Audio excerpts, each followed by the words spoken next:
Bob the Builder, can Spud fix it? It was early morning in Bob's building yard. Bob was getting ready to go to the pond and put up a new sign. "Here's your toolbox," said Wendy as she passed him the heavy box. Bob climbed aboard Scoop. "Let's go," he said, leading Lofty and Dizzy out of the yard. Down the road, Spud was complaining to Travis. "Being a scarecrow isn't as easy as you think," he grumbled. Suddenly, the old gate that he was leaning against gave way and Spud fell over. "Right, that's it," said Spud crossly. "I'm going to get a new job. I could be a pilot." "You can't fly," laughed Travis. "I could learn," insisted Spud. Spreading his arms like aeroplane wings, he flapped them up and down. Just then, Bob and the machines came chugging around the corner and almost crashed into Spud. "Look out!" yelled Bob. Scoop slammed on his brakes, sending Bob's toolbox flying. "Spud, you should never play near roads. Now, please go and tell Farmer Pickles that I won't be able to fix the window frames in the old cottage until tomorrow." "Thank you," cried Bob as he headed off to the pond. "Yes, Bob. Sorry, Bob," muttered Spud. Spud saw Bob's toolbox on the road. "Forget Spud the Scarecrow," he cried as he pulled out a bright, shiny spanner. "From now on, I'm Spud the Spanner. I'm going to be a builder just like Bob." Then Spud pulled out a hammer and started to mend the gate. "This building stuff is easy," he giggled. "I think I'll go and fix the cottage windows next." When Bob got to the duck pond, he discovered that his toolbox was missing. "My favorite spanner is in it," he moaned. Bob asked Lofty to go back and see if the toolbox had fallen out during the journey. As Lofty was looking for Bob's toolbox, he bumped into Spud, who was carrying the toolbox. Spud," Lofty said nervously, "that's Bob's toolbox. Can I have it back, please?" "Only if you help me with a bit of building first," said Spud. Lofty didn't really like the idea, but he agreed to help. "Hooray!" yelled Spud.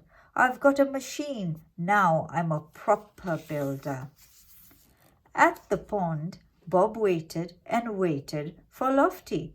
He decided to phone Wendy to get her to send Muck over with his spare toolbox. On his way over, Muck bumped into Lofty and Spud. "We're off to fix the cottage windows," shouted Spud as they sped past. Muck rushed to the pond. "Bob, Bob," Muck cried, "Lofty and Spud are on their way to the old cottage with your toolbox."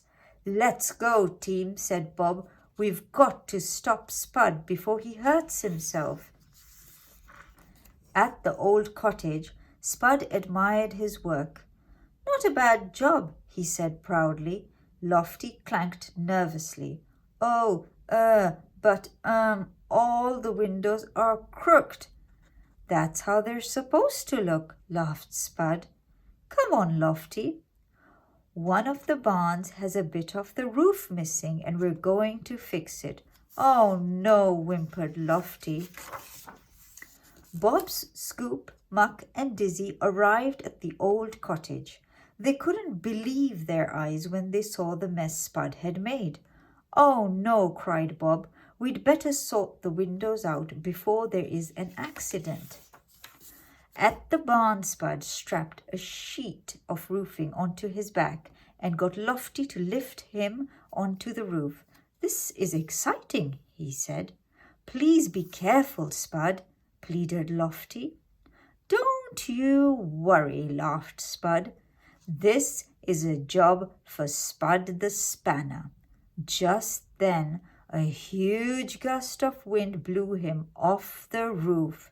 Spud sailed through the air. "Help!" cried Spud as the wind blew him on.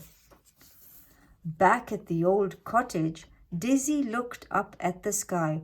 Whoa, she squeaked excitedly. It looks like a flying Spud. They all stared up at Spud, who was flying straight towards them. Way arg! Spud cried as he landed on the chimney of the old cottage. Nice landing, Spud, chuckled Bob. I'll help you get down, but you must promise not to use my tools again. I'm sorry, Bob, mumbled Spud. And where's my toolbox? Asked Bob. It's all right, Bob. I've got it, said Lofty as he came clanking up. Thank you, Lofty, said Bob. Now you can get Spud down. Lofty gently lowered Spud to the ground. I think I'll stay a scarecrow, Spud said.